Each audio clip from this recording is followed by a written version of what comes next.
بسم الله الرحمن الرحيم. السلام عليكم ورحمة الله وبركاته. وعليكم السلام. الحمد لله رب العالمين، والصلاة والسلام على رسول الله الكريم الأمين، نبينا وسيدنا محمد وعلى آله وصحبه أجمعين وذرياته وأمته إلى يوم الدين، وبعد. أحبائي، أحباب الله وأحباب رسوله صلى الله عليه وسلم، نلتقي بكم جميعا مجددا في هذه الحلقة الرمضانية في ليلة 28 من شهر رمضان المبارك من هذا العام 1446 هجرية. نسأل الله سبحانه وتعالى أن يبارك فينا خاصة في هذه الليلة المباركة، ويتقبل منا جميع أعمالنا الصالحة، وخاصة أعمالنا في هذا الشهر رمضان المبارك. اليوم تكون إن شاء الله حلقة متميزة، بحيث يساهم معنا ويشارك معنا في هذه الحلقة الشيخان العزيزان. أولا من هو بيميني وهو معروف لدينا جميعا في هذا المعهد، الشيخ ربيع إسماعيل، أهلا وسهلا. وأيضا من أنا بيمينه توأم للشيخ ربيع، وهو شيخ علي عطية، أعطانا الله سبحانه وتعالى، فهي عطية طيبة لنا في هذه الحلقة. بارك الله فيك. فبإذن الله تعالى يكون هذه الحلقة مجلس الإفتاء والاستفتاء، فتفضل إليكم جميعا، سواء أكنتم موجودين في هذا المسجد المبارك مباشرة، أو أن الإخوة تكون متصلين معنا في الوسائل الاجتماعية وخاصة عبر يوتيوب، أن يقدم الأسئلة الموجهة خاصة لشيخين، فأكون مترجما للسؤال والجواب. Alhamdulillah teman-teman sekalian, malam hari ini kita berjumpa kembali, baik yang peserta i'tikaf, mu'takifin, mu'takifat di Masjid Nur Khalis di Mira ini, pun demikian jemaah sekalian yang tersambung melalui channel YouTube Adi Hidayat Official, baik di Indonesia ataupun di luar Indonesia. Malam hari ini spesial malam ke-28 Ramadan dan menjadi malam Jumat terakhir di Ramadan di tahun ini. Pertama, semoga kita semua diberkahi oleh Allah Subhanahu wa taala dan diterima seluruh amal ibadah kita, khususnya selama Ramadan ini. Malam ini kita akan mengawali kembali tanya jawab majlis fatwa, dan malam hari ini kontributor kita akan disertai yang pertama di sebelah kanan kami ada Syekh Rabi Ismail. Ya, beliau sudah tidak asing lagi, beberapa kali bersama kita di halaqah. Beliau dari Al-Azhar Asy-Syarif. Kemudian ada juga yang saya berada di sebelah kanan beliau. Ini ada Syekh Ali Atiyah. Jadi kalau ini Adi, ini Ali, ya. Nah, ini beliau juga nanti insyaallah akan membersamai kita. Beliau dari Al-Azhar Asy-Syarif juga. Di malam hari ini kita akan ada sesi tanya jawab. Silahkan bila ada pertanyaan bisa disampaikan, baik langsung ataupun yang melalui media sosial. Beberapa telah dihimpun oleh panitia dari yang dituliskan, seperti kami sampaikan ada di beberapa kolom baik di IG ataupun YouTube, ini telah dikumpulkan. Kita akan sarikan malam hari ini. Wa nabda awalan bi al-as'ilah al-atiyah min al-wasail ijtimaiyah fi Instagram wa fi YouTube. Alhamdulillah ba'da al-ikhwa fi al-lajnah dawwanu hadhihi al-as'ilah fi al-qaratis, fa naqra insyaallah. As-su'al al-awwal hadhi min al-wasail ijtimaiyah. أنا أريد أن أسأل عن صلاة الجماعة، هل للمأموم أن يعيد قراءة الفاتحة أو يكتفي بقراءة الإمام؟ يجيب على هذا السؤال الشيخ ربيع إسماعيل. وقبل أن يجيب أترجم أولا هذا السؤال لكي يفهم مستمعنا خاصة الأندونيسيون. Pertanyaan pertama, saya ingin bertanya soal sholat berjamaah. Apakah makmum harus membaca ulang surat Al-Fatihah ataukah dicukupkan kepada imam saja? Ini soal akan dijawab oleh Syekh Rabi' Ismail, alaihi falyatafaddal mashkura. Alhamdulillahi rabbil alamin, al-qa'im at-tanzil, inna as-salata kanat 'alal mu'minina kitaban mawquta. ونصلي ونسلم على سيدنا رسول الله صلى الله عليه وسلم القائل أول ما يحاسب عليه العبد يوم القيامة الصلاة فإذا صلحت صلح سائر عمله وإذا فسدت فسد سائر عمله. في البداية نشكر السائل الكريم على حرصه على هذه الفريضة وعلى هذه العبادة. زادك الله حرصا ونفع الله سبحانه وتعالى بك وأدام الله تعالى عليك العمل الصالح، اللهم آمين. ثم نقول في الإجابة عن هذا السؤال إن العلماء اختلفوا في وجوب قراءة سورة الفاتحة على المأموم، فقال بعض العلماء يجب على المأموم قراءة سورة الفاتحة، واستدلوا بقول رسول الله صلى الله عليه وسلم: لا صلاة لمن لم يقرأ بفاتحة الكتاب. وبعض العلماء قال أنه لا يجب على المأموم قراءة سورة الفاتحة، واستدلوا بنفس الحديث وقالوا أن النبي صلى الله عليه وسلم قال: لا صلاة لمن لم يقرأ بفاتحة الكتاب، ولم يقل لا صلاة لمن لم يقرأ في كل ركعة بفاتحة الكتاب. وقالوا أن الإمام يتحمل قراءة الفاتحة عن المأمومين. وعلى كل فهذه مسألة خلافية، وإذا صلى المأموم ولم يقرأ بالفاتحة فصلاته صحيحة. ثم نوصي الأئمة الكرام أن يتركوا فرصة للمأمومين ليقرأوا بسورة الفاتحة خروجا من هذا الخلاف، والله تعالى أعلى وأعلم. بارك الله فيه وأحسن في الإجابة، وهذه الإجابة تكون شاملة ومتكاملة.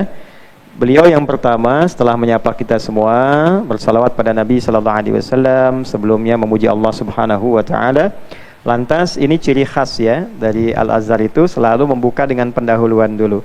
Beliau membuka dengan esensi salat, disebutkan di Quran surah keempat An-Nisa di ayat 103. Disebutkan ujungnya, innas salata kanat 'alal mu'minina kitaban mauquta. Sungguh salat itu bagi setiap insan beriman telah ditentukan waktunya, keadaannya. Lalu dikuatkan pula dengan hadis Nabi sallallahu alaihi wasallam ketika Nabi sallallahu alaihi wasallam menyampaikan, inna awwala ma yuhasabu bihil 'abdu yaumal qiyamati as-shalah. Amal pertama yang akan dihisab oleh Allah bagi seorang hamba di hari kiamat adalah salatnya. Idza salahat salaha sairu amali wa idza fasadat fasada sairu amali. Kalau salatnya benar, semua amal yang lainnya akan bagus. Tapi kalau salatnya tidak baik, maka seluruh amal yang lainnya akan terpengaruh dalam keadaan yang tidak baik pula. Nah, karena itulah kenapa dibuka dengan pendahuluan ini, untuk menunjukkan kepada kita tentang pentingnya salat, pentingnya waktu salat, dan pentingnya benar menunaikan salat.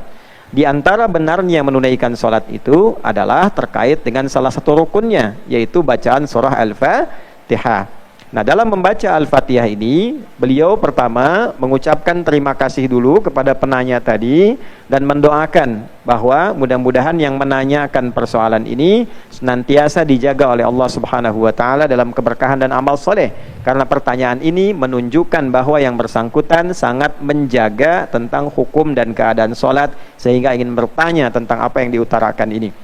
Para ulama berbeda pendapat tentang kedudukan makmum dalam sholat berjamaah terkait dengan bacaan Al-Fatihah yang dibacakannya.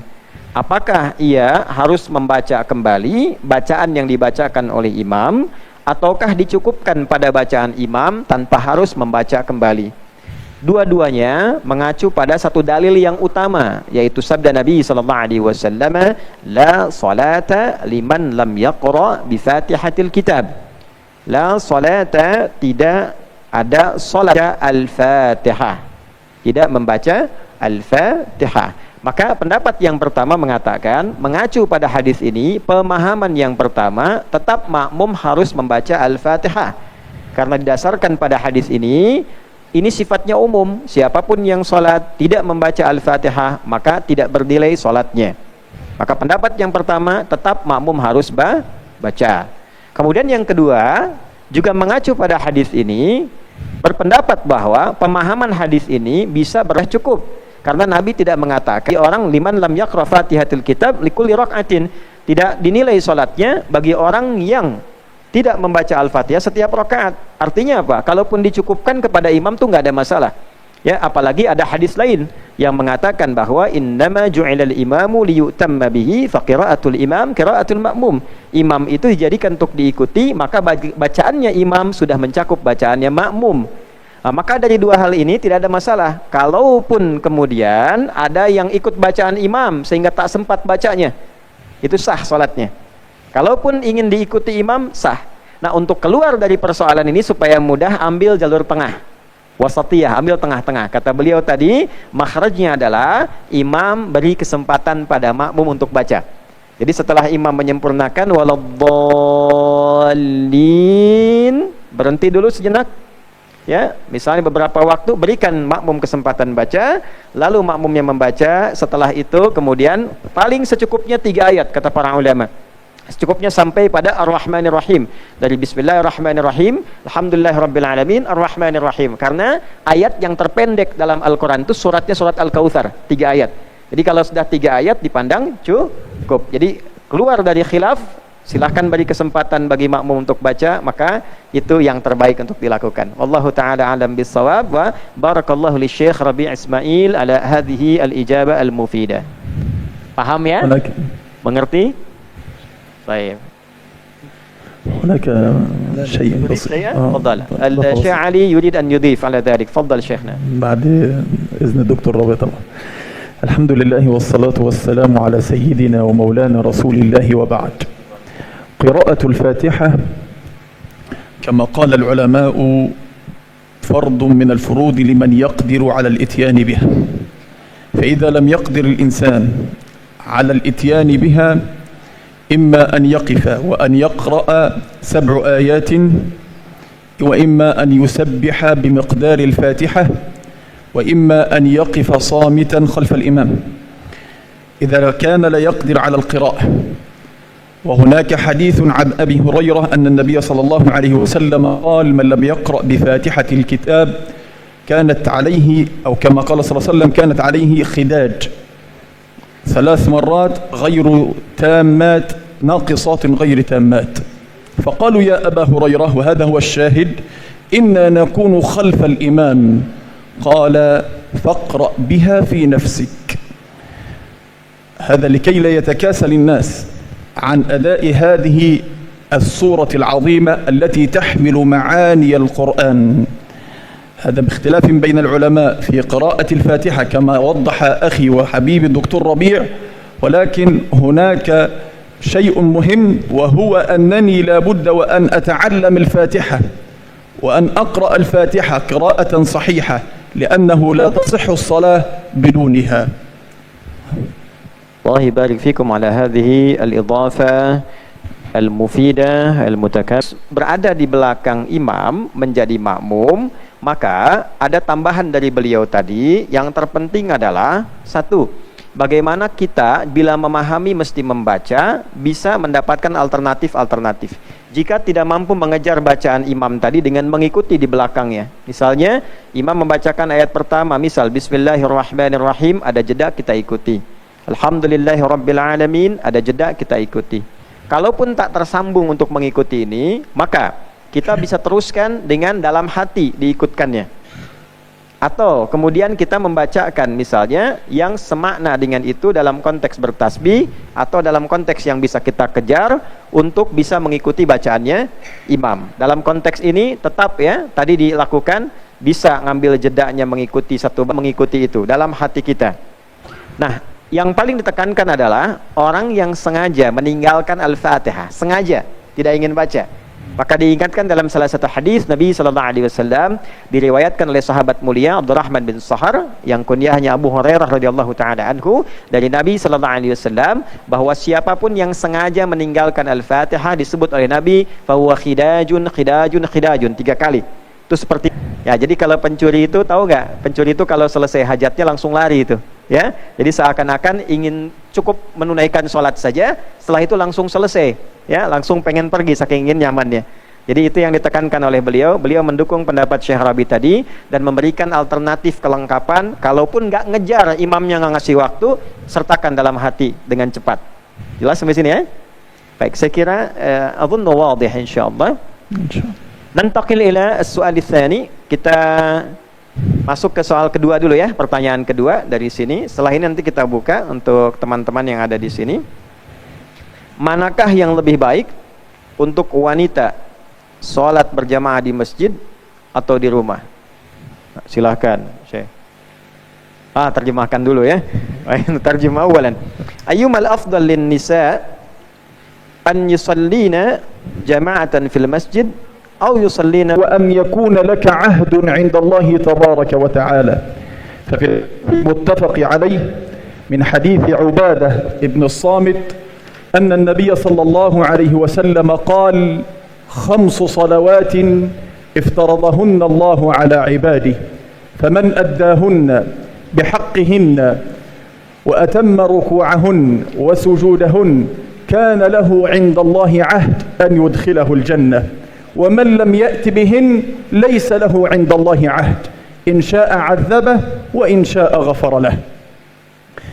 وصلاة الرجال كما تعرفون في المساجد، وصلاة النساء كما جاء وقال العلماء المرأة أفضل الصلاة أو مكان الصلاة لها تكون في البيوت. لم يوجب الله تبارك وتعالى عليها الإتيان للمساجد، فإن جاءت فهذا فضل وإحسان، والله تبارك وتعالى يحب المحسنين.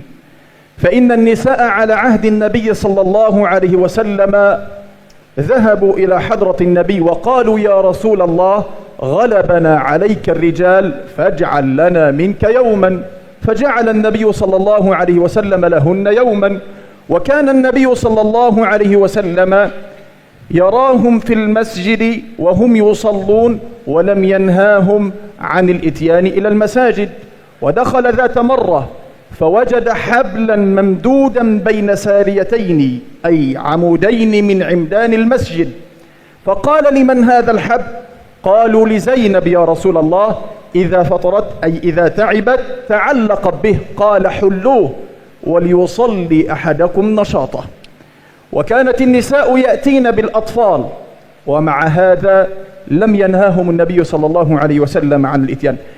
الإسلام راعى أن المرأة تكون تحت ولاية زوجها، فربما تكون هناك بعض الأمور فلم يكلفها كالرجال بحضور الجماعات ولا بحضور الجمع، وهذا من مظاهر الوسطية ومن مظاهر الرحمة والرأفة أنه دين يراعي جميع الفئات. Kita yang terbaik untuk kitanya. Saya geser sedikit ya untuk memberikan penjelasan lebih. Nanti lompat, nanti saya kembali ke terjemahan tadi. Misalnya begini, kalau anak SD dengan anak SMA dikasih uang saku sama, misalnya sama-sama 50.000, sama, adil tidak? Tidak, karena kebutuhannya berbeda. Pun demikian dalam ibadah, Allah menempatkan laki-laki dan perempuan diberikan bagian-bagian cara ibadahnya, menunaikannya sama, tapi ada porsi-porsi tertentu sesuai dengan kebaikan untuk laki-laki dan perempuan itu. Maka untuk yang laki-laki diberikan kemudian keleluasaan untuk menunaikan di masjid, karena tidak didapati ikatan-ikatan yang melekat khusus pada perempuan. Sedangkan laki-laki dilihat lebih longgar keadaannya, dan fungsi masjid secara umum keterlibatan laki-laki penting berada di situ. Kemudian terkait dengan itu semua ada standar dulu sebelum kita ke masjid, yaitu dalam hadis yang diriwayatkan oleh sahabat Ubadah bin Samit radhiyallahu taala anhu dari Nabi sallallahu alaihi wasallam bahwa ketika seseorang menunaikan salat 5 waktu dengan baik, dengan benar, tidak disebutkan apakah di masjid, apakah tidak di masjid, ditunaikan rukunnya dengan baik, ditunaikan dengan benar karena Allah, maka dia punya hak untuk dimasukkan oleh Allah ke dalam surganya Allah subhanahu wa ta'ala. Terlepas nanti timbangannya, apakah kalau masih ada salah dicuci dulu di neraka, tapi nanti ujungnya dengan imannya dan salatnya masuk ke dalam surga. Kalau dapat syafaat dia langsung masuk. Nah, sebaliknya kita tidak mendapati di situ keadaannya di mana, apakah di masjid atau di luar masjid. Ini persamaan dulu keadilan Allah. Kalau ada orang yang tidak serius salatnya, tidak benar salatnya, maka mendapatkan konsekuensi, timbangan, kemungkinan buruk amalan yang lainnya. Lalu dibagilah karena laki-laki fungsinya itu erat kaitan dengan masjid, maka ditempatkan di masjid. Perempuan terikat, satu, terikat dengan keadaan rumah tangganya. Boleh jadi ada anak-anak yang harus dirawat, boleh jadi ada kewajiban di rumah yang belum selesai, boleh jadi seperti dicontohkan tadi, ada tempat yang tidak kondusif bagi perempuan, belum ada space-nya, areanya untuk perempuan, sehingga bercampur dikhawatirkan dengan laki-laki. Maka dari itu kemudian pada kondisi yang seperti itu, maka bagi perempuan seperti tadi disampaikan tadi dalam salah satu riwayat ketika diadukan kepada Nabi sallallahu alaihi wasallam tentang banyaknya laki-laki yang menunaikan di masjid sementara perempuan belum dapat, maka Nabi memberikan porsi dengan adil. Kalaupun space-nya ada, tempatnya mencukupi, baik, maka Nabi mengizinkan silahkan yang perempuan masuk ke masjid dulu nih. Sehingga tidak ada percampuran antara perempuan dengan laki-laki. Bahkan dikisahkan tadi dalam kondisi tertentu perempuan-perempuan ada yang bawa anak-anaknya, Bu. Ibu-ibu bawa anak-anaknya. Ya, dengan catatan tentunya tidak banyak mengganggu kepada jamaah-jamaah lain. Ya, bahkan pernah satu ketika ada anak kecil kan nangisnya itu kencang. Ketika nangis kencang Nabi mempercepat bacaannya. Apakah yang bawa laki-laki, bapak-bapak atau ibu-ibu? Dan jadi ketika kedengaran oleh Nabi sallallahu alaihi wasallam dipercepat bacaannya untuk bisa memberikan keringanan kepada anak itu supaya berhenti menangis dan orang tuanya bisa menenangkan kembali. Singkatnya saya percepat bahwa Islam tidak melarang perempuan menunaikan sholatnya di masjid sepanjang, saya simpulkan ada yang tadi belum disebut, 3 kondisi. 1, dia selesai tugasnya di rumah, tidak ada yang terkait dengan kewajiban di rumah, baik itu dari izin suaminya ataupun mungkin keadaan rumahnya untuk merawat anak dan seterusnya. Ya, yang kedua, adanya tempat khusus untuk perempuan yang tidak bercampur dengan laki-laki. Yang ketiga, aman dari fitnah baik di jalan, di masjid sampai dia kembali ke tempatnya masing-masing. Itu 3 bagian yang membolehkan. Kalau 1 dari 3 ini belum mencukupi, maka sholat yang dia tunaikan di rumah itu lebih utama dibandingkan dengan ke masjid, dan nilainya dalam hadis lain itu sama nanti setara dengan laki-laki yang menunaikan ke masjid. Jelas sampai sini? Baik. Dr. Rabi', yurid an yudhif syai'an? نقطة واحدة. تفضل. نقطة واحدة. هي أنه المرأة لا يجب عليها حضور الجماعات.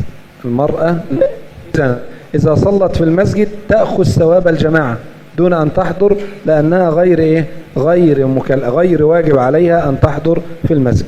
الأمر الآخر الذي أضيفه أو النقطة الثانية وهي اللهم صل على رسول الله، إذا كما حضرتك تفضلت في الترجمة إذا أمنت الفتنة، إذا كان هناك فتنة فصلاتها في البيت أفضل. الأمر الآخر إذا ترتب على حضور صلاة الجماعة ترك واجب فالأولى لها أن تصلي في المسجد كحق زوج أو والدين أو ابن أو نحو ذلك، فالأولى لها أن تصلي في البيت بدلا من المسجد وتأخذ ثواب الجماعة كاملا. Masya Allah. Nuktatain. Nukta. Baik, jadi beliau menambahkan tadi yang pertama bahwa kalaupun harus mengejar ke masjid karena ada kesibukan datang, ya tidak harus terikat dengan jamaahnya mengejar imam. Karena memang tidak ada penguat untuk perempuan seperti kuatnya laki-laki yang mengharuskan ke masjid. Jadi kalaupun misalnya pengen ke masjid, tidak ada sholat berjamaahnya, tidak ada masalah, asal ada space-nya, keadaannya baik, lalu ditunaikan.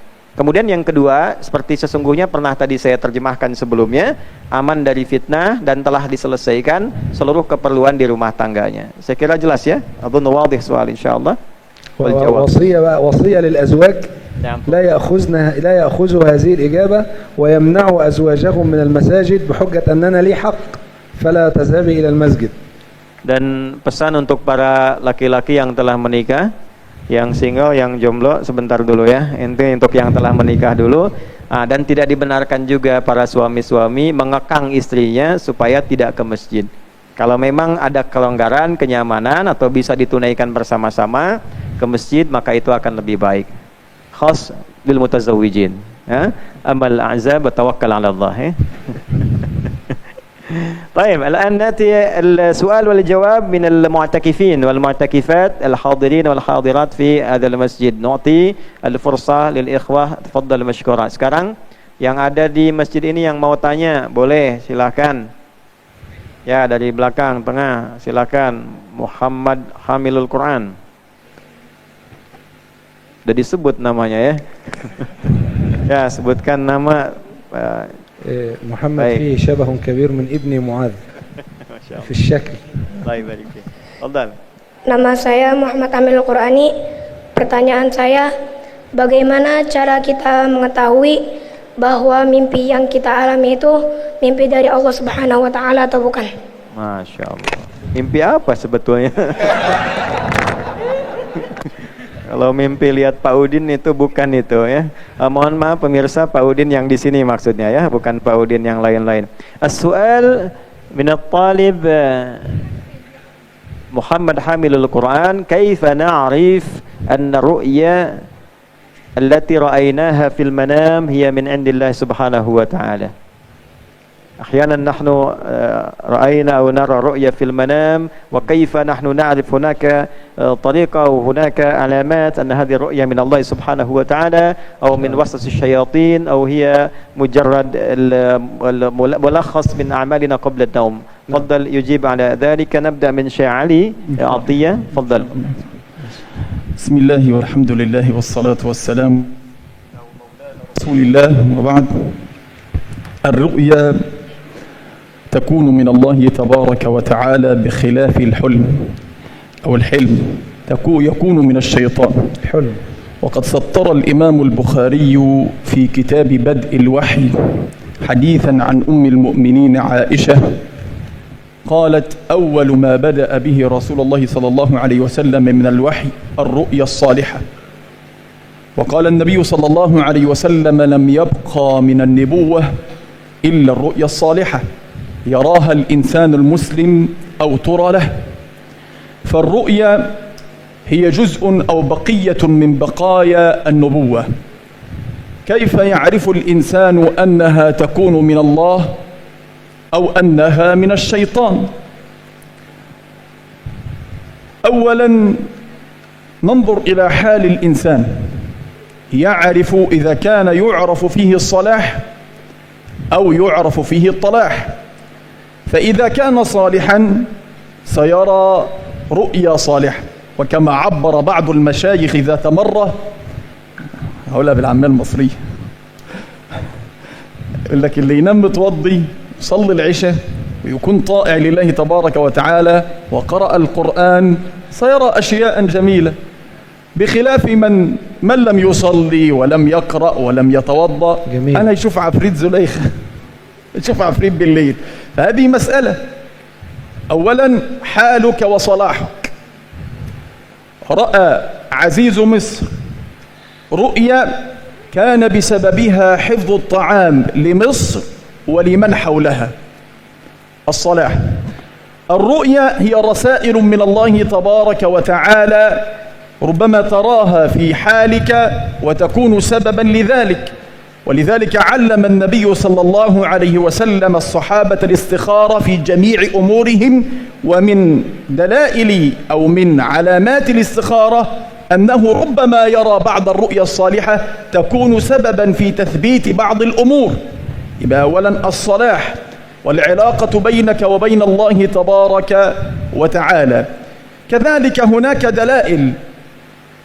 إذا كنت لا تفكر في أمر من أمور ورأيت فيه رؤيا ولم تخطر على بالك، فاعلم أنها ربما إشارة من الله تبارك وتعالى. هناك كذلك من الدلائل أنك ربما تراها قبل الفجر، وهناك بعد الفجر وبعد الصلاة، هذه رؤية. أما بخلاف الحلم، الرؤيا تكون فيها معان صادقة، حتى وإن رأيت في ظاهرها أنها أشياء مؤلمة، إلا أنها في تفسيرها وفي تأويلها ترى أن لها معان جميلة. أم بخلاف الحلم، الحلم ربما ترى فيه أشياء مفسدة أو ضربات أو عواقب أو سقوط أو موت أو دماء أو غير ذلك من الأشياء التي تعكر عليك صفو الحياة. هذا يريد نغزات من الشيطان لأجل أن تتألم. وهناك بعض الرؤى أخرى من نفس الإنسان، وهناك رؤى من جسد الإنسان. من نفس الإنسان، إذا أراد الإنسان مثلا أكلا أو طعاما ما ونام، سيرى هذا الطعام وهذا الأكل في جميع أحلامه. هذه ليست رؤية، هذا من النفس. وهناك رؤيا من الجسد. جسدي مثلا ربما أستيقظ أو أرى رؤيا أنني أسقط مثلا من على السرير، أو أرى أنني أسقط من علو إلى أسفل، وأراني بالفعل قد سقطت من على السرير إلى الأرض. أو أستيقظ وأرى في منامي رؤيا في ألم في يدي أو في جسدي، فيخيل لي عقلي أن هناك شيئا ليوقظك. يقول علماء النفس إنك إذا لم تستيقظ في هذه الحالة ربما مت. فالعقل يصنع لك خيالا لكي تستيقظ. يبقى الرؤيا على 4 أمور: رؤيا من الله تبارك وتعالى فيها دلائل صالحة، ورؤيا أو حلم من الشيطان، وحلم من النفس، وحلم من الجسد. الله يبارك فيكم. فهذه الإجابة أعتقد واضحة جدا وشاملة متكاملة. Muhammad Hamilul Quran. Jadi pertanyaan tadi, bagaimana mimpi itu bisa dinilai benar dari Allah Subhanahu wa Ta'ala? Beliau tadi memberikan beberapa pengantar dulu kepada kita bahwa bab mimpi itu pun ada, termasuk dalam Sahih Al-Bukhari. Di situ ada 97 topik. Topik pertamanya itu tentang kitab Bad'ul Wahyi. Dan tentang kitab Bad'ul Wahyi ini, permulaan turunnya wahyu itu awalnya mimpi. Hadis dari Sayyidah Aisyah radhiyallahu taala anha, subtopik nomor kedua. Jadi yang topik pertama itu kitab Bad'ul Wahyi, dimulai dengan niat, kemudian mimpi. Nah, pertama kali Nabi mimpi tentang kenabian itu adalah tentang ar-ru'yas salihah atau ar-ru'yas shadiqah, mimpi yang benar. Maka dijabarkan. Nah, sekarang dari mana taunya mimpi itu benar? Ada babnya lagi. Nah, itu pertama, mimpi itu dipandang benar dari Allah kalau Nabi sebagai wahyu, kalau kita bisa jadi petunjuk dari Allah yang mengarahkan kita pada kebaikan. Apa cirinya mimpi itu sebagai petunjuk dari Allah yang mengarahkan pada kebaikan? Pertama, keadaan kitanya sedang dekat dengan Allah. Ya, misal sholatnya terjaga, sedang biasa rajin menghafal Quran, baca Quran, sedang berzikir. Kemudian kita tertidur dan bermimpi misalnya. Dalam mimpi itu tiba-tiba kita misalnya sedang memegang mushaf atau meneruskan hafalan, atau tiba-tiba sedang pakai mahkota misalnya kan. Nah, ini menunjukkan bahwa ini petunjuk dari Allah supaya kita semakin semangat. Harus selesai, harus benar, yakin bisa. Nah, ini tanda pertama. Jadi kalau tadi bertanya, bagaimana taunya itu mimpi dari Allah? Keadaan kita terjaga, sedang dalam keadaan yang baik. Itu satu. Nah, yang kedua, bisa jadi pertanda dari Allah ini juga untuk maslahat umum, walaupun dia bukan seorang muslim atau belum jadi muslim misalnya. Contoh di surat Yusuf misalnya, surah ke-12, ketika ada seorang raja yang bermimpi kemudian, ya, bagaimana ada hewan ya menelan 7 sapi gemuk, menelan 7 sapi yang kurus-kurus gitu kan. Maka ditanyakan mimpinya kepada Nabi Yusuf alaihissalam. Kan raja ini belum berislam, raja ini belum beriman. Ya, tapi di situ ada kemaslahatan untuk rakyat banyak. Boleh jadi nanti ada orang yang punya amanah. Nah, ini ya, yang bertugas di institusi, di kementerian, di militer, di kepolisian misalnya, ya, di dosen macam-macam, di pimpinan tertentu, mungkin bermimpi, tapi mimpi ini tidak hanya terkait dengan agama, mungkin terkait dengan kemaslahatan yang dipimpinnya. Ya, maka seperti kisah surat Yusuf ini tentang ketahanan pangan, awalnya bermula dari apa? Mimpi dalam keadaan yang baik, sedang tidak dalam keadaan maksiat. Yang kedua, mimpi provokasi godaan setan. Ini setan. Cirinya bagaimana? Cirinya keadaan manusianya dalam bermimpi tidak dalam keadaan baik.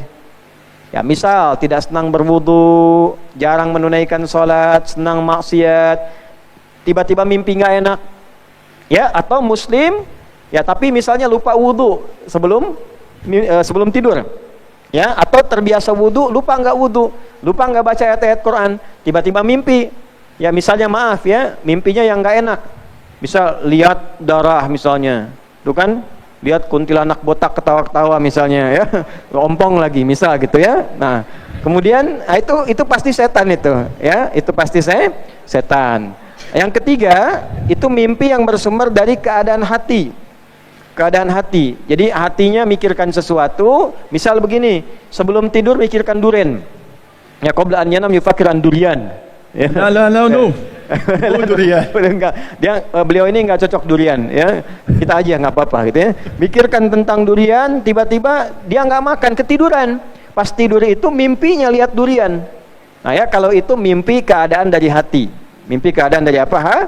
Hati. Yang keempat, mimpi keadaan jasad sebagai petunjuk dari Allah untuk membangunkan kita karena kondisi yang mendesak untuk jasad. Misal saja. Itu kalian tidur di asrama ya, anak-anak ini, adik-adik, di lantai 2. Pas lantai 2, kasurnya pun di ranjang yang paling atas. Tiba-tiba kalian gerak gitu kan. Nah, pas mau di ujung tuh, bahaya, mau jatuh. Tuh ya. Begitu mau jatuh, tiba-tiba kalian mimpi dari pesawat mau lompat gitu kan. Nah, kan sadar kan? Nah, begitu sadar itu kan kaget ya. Nah, kaget itu kemudian balik lagi. Nah, itulah mimpi petunjuk dari Allah supaya tidak adanya kecelakaan yang menimpa kita. Ya, supaya kita terbangun menjadi lebih baik lagi. Nah, itu 4 jenis mimpi yang hadir dalam kehidupan kita. Ada yang kelima sebetulnya, kalau boleh saya tambahkan sedikit, itu bunga tidur yang kadang-kadang mimpinya bisa benar, bisa nggak benar. Ya, bisa benar, bisa nggak benar. Misal Uwais baru kelas 4. Tiba-tiba dalam mimpi menikah misalnya. Nah, itu pasti nggak benar, Uwais ya. Itu pasti bunga tidur aja ya.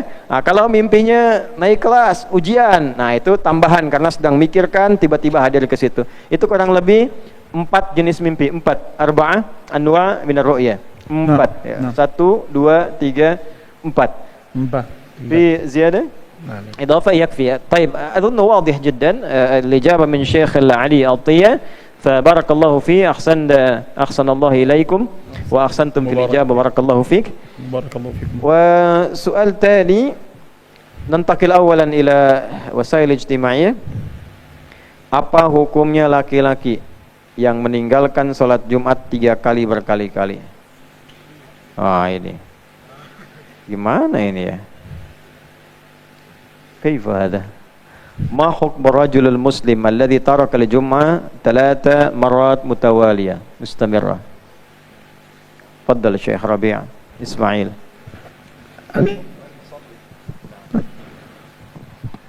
الحكم أن يصلي الجمعة ولا يتركها فقط. الحمد لله رب العالمين، ونصلي ونسلم على سيدنا رسول الله صلى الله عليه وسلم. فاختلف العلماء في صلاة الجماعة. فمن العلماء من قال أن صلاة الجماعة واجبة، ومن العلماء من قال أن صلاة الجماعة سنة. لكن العلماء اتفقوا على أن صلاة الجمعة واجبة على الرجال المقيمين. الرجل المقيم واجب عليه أن يصلي الجمعة، وخرج بالمقيم الإنسان المسافر. إذا كان الإنسان مسافرا لا يجب عليه صلاة الجمعة، إنما الجمعة تجب على المقيم فقط. فصلاة الجمعة واجبة يجب على الإنسان أن يؤديها، والله أعلم. Allah barik fi Syekh Rabi' ala hadhihi al-ijabah al-mufidah. Beliau menyampaikan gini, supaya penting dibagi dua dulu ya. Yang pertama, bedakan jamaah dengan jum'ah. Kalau jamaah hukumnya itu sunnah yang sangat ditekankan, muakkadah. Jadi kalaupun bisa dilakukan jamaah di masjid, ya. Kalaupun tidak bisa menunaikan di masjid jamaah kita, misal di rumah, kalaupun tidak bisa ditunaikan, sholat sendirian, tidak mengapa. Tapi Jumat berbeda. Ya, Jumat berbeda. Jumat itu kewajiban yang melekat bagi setiap laki-laki sepanjang tidak dalam keadaan safar, sedang dalam keadaan perjalanan yang panjang. Maka hendaknya dia menunaikan Jumat itu dengan baik, dengan benar, dan tidak berupaya meninggalkannya. Maka tentunya ada konsekuensi kalau seseorang sengaja meninggalkan Jumatnya.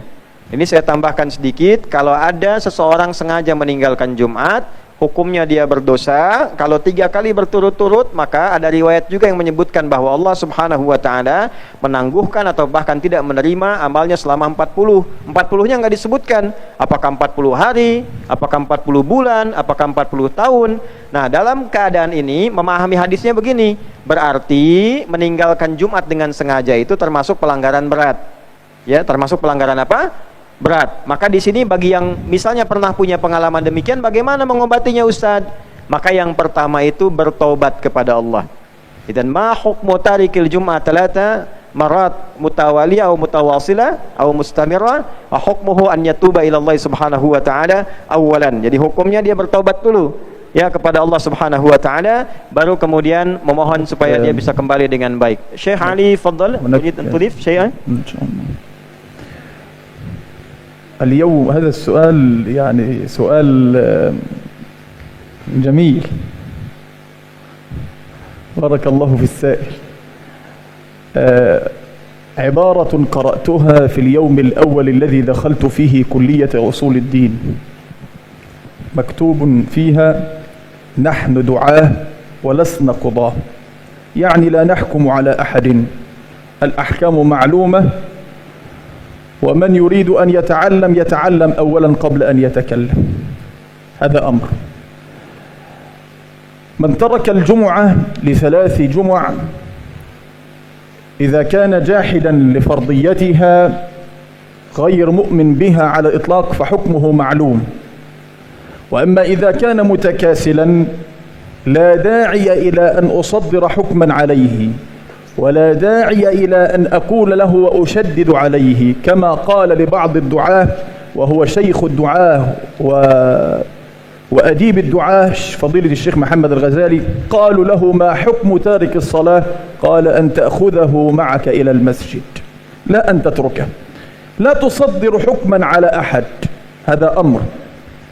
تارك الصلاة ل3 جمع اعذر له، قل لعل له عذرا أنا لا أعرفه، فإن كان عاصيا فمن دعاء الصالحين: اللهم هيئ لنا من أمورنا أمرا يعز فيه أهل الطاعة ولا يذل فيه أهل المعاصي، لا، ويهدى فيه أهل المعاصي، لأننا جميعا كالجسد، لا هذا أعلى وهذا أقل، لا أبدا، نأخذ بأيدينا جميعا حتى نصل إلى النجاة.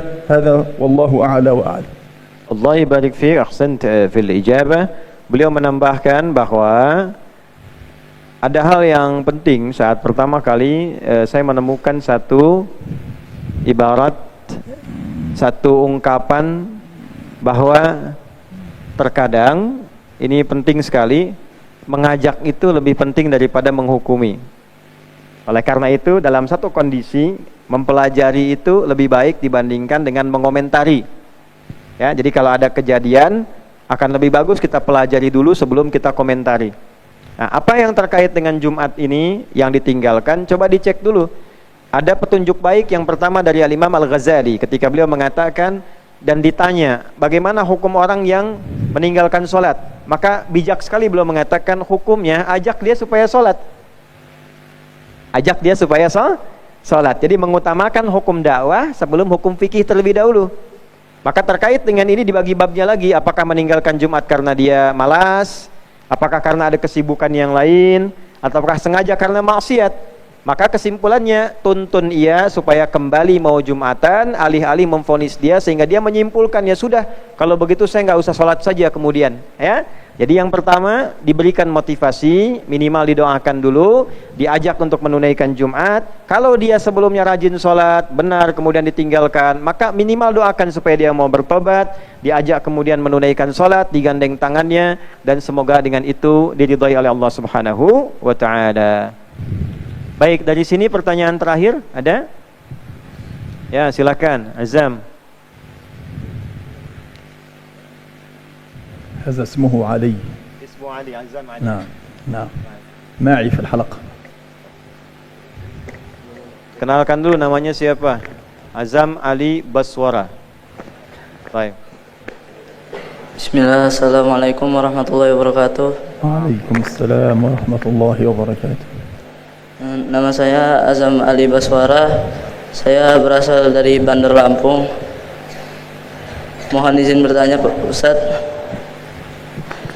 Ketika kita memiliki luka di bagian yang mana bagian itu merupakan bagian syarat sahnya wudhu, dan luka itu tertutupi oleh benda seperti plester atau benda-benda untuk mengobati luka tersebut, dan bagaimanakah cara kita agar membuat wudhu kita tetap sah, dan bagaimana cara kita menanggapi luka-luka itu sesuai dengan kondisi luka tersebut. Syukran, terima kasih Pak Ustaz.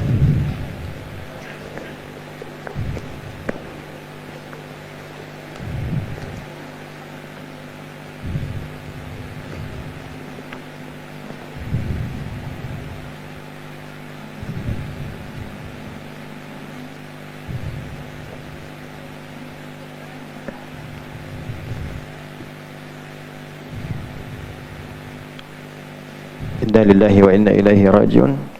Intaqala ila rahmatillahi subhanahu wa ta'ala Syekhi wa syekhna jami'an Syekh Mahrasawi. Inna lillahi wa inna ilaihi raji'un. 40 دقيقة.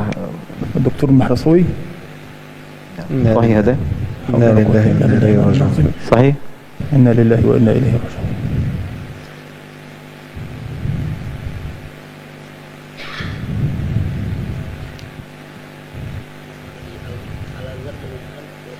صفحة رسمية صفحة رسمية من الأزهر الشريف.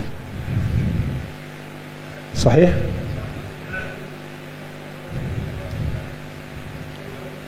إنا لله وإنا إليه راجعون.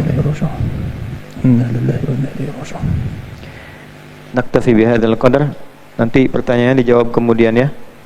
Guru kami meninggal dunia. Beliau salah satu yang mendukung kita juga, membersamai dai-dai kita di sini, dan beliau yang salah satu menguji disertasi kami kemarin.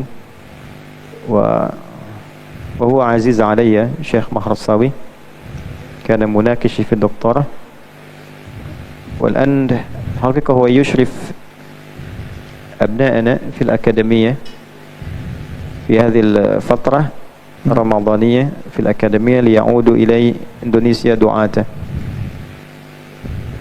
نسأل الله سبحانه وتعالى أن يقبل منه صالح الأعمال. اللهم اغفر له وارحمه واعف عنه واكرم له واسع مدخله وفيه من الخطايا كما ينقى الثوب الأبيض من الدنس. اللهم اجعله يا الله من عبادك الصالحين ومن المقربين إليك يا أرحم الراحمين. اللهم زد له نورا يا أرحم الراحمين، واجعل له يا الله من محبي سيدنا محمد صلى الله عليه وسلم، وألحقنا معه في أعماله الصالحة مع الذين أنعمت عليهم من النبيين والصديقين والشهداء والصالحين وحسن أولئك رفيقا. اللهم ربنا آتنا في الدنيا حسنة وفي الآخرة حسنة وقنا عذاب النار. وصلى الله على سيدنا محمد وعلى آله وصحبه أجمعين وآخر دعوانا الحمد لله رب العالمين. نكتفي بهذا القدر، نواصل إن شاء الله غدا صباحا. Kita cukupkan dulu pertemuan di hari ini ya, nanti jawabannya besok ya. Baik, terima kasih untuk semuanya. Assalamualaikum warahmatullahi wabarakatuh. Waalaikumsalam.